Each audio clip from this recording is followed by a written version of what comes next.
Tyler Spaids made a video about Bo Burnhams' new special, Inside. In the video, he asserts that this work of art will be a turning point for the creative endeavors of our society. He doesn't express it exactly like that, but to me, that seems to be a fair assessment of what he's talking about. He mentions how it got him to sit down and make a video, and to be fair, it also got me to do the same in making this video about his video. The assertion that Spaid is making is that anyone can do what Burnham did, and that is just the kind of naivete about the world that I think rubs a lot of people the wrong way.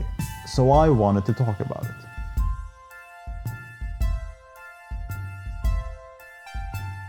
Now, I should say at the top that I'm not going after Tyler.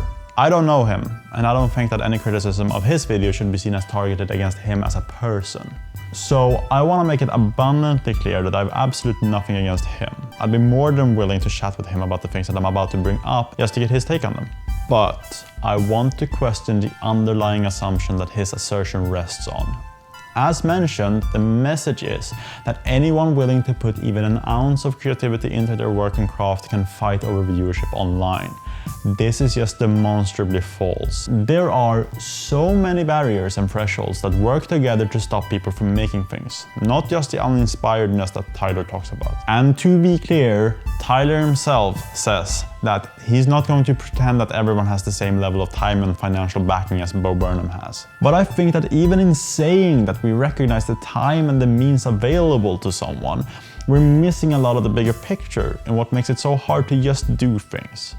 Let's take an example. If you have an ice cream maker,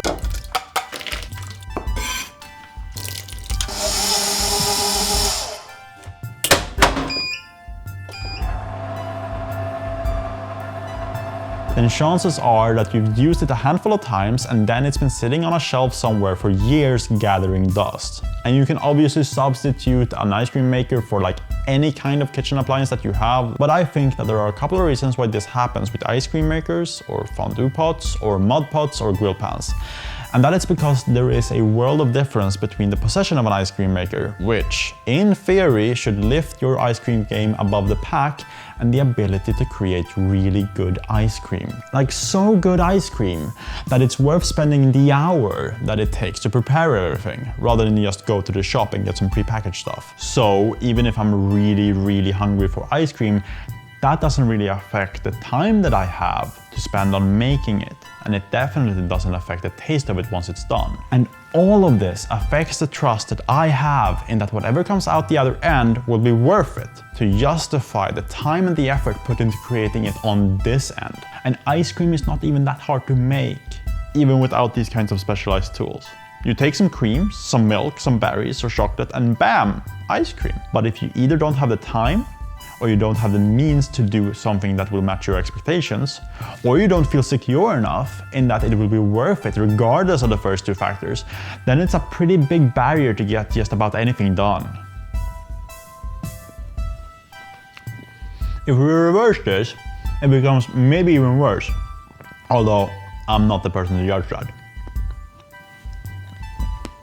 If you already have all the time and the means and the trust in that whatever it is you're going to make is going to be appreciated either by yourself or the people that you want to care about it, that is no guarantee that you have something that you actually want to make. So if I have all the ingredients at home, the machines that I need to make my ice cream, but I'm lacking the literal hunger required to get it done, well, in that case, there is just no motivating factor for putting in the time and effort. And this is the uninspiredness.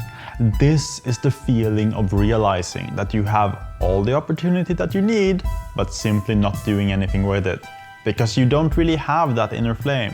For me, this is exemplified by the microphones that we're using to record this. Before today, they haven't been used for more than 6 months, and when they were being used, it was to give us a little bit better sound in the world of remote working, which was not the intended use when I bought them.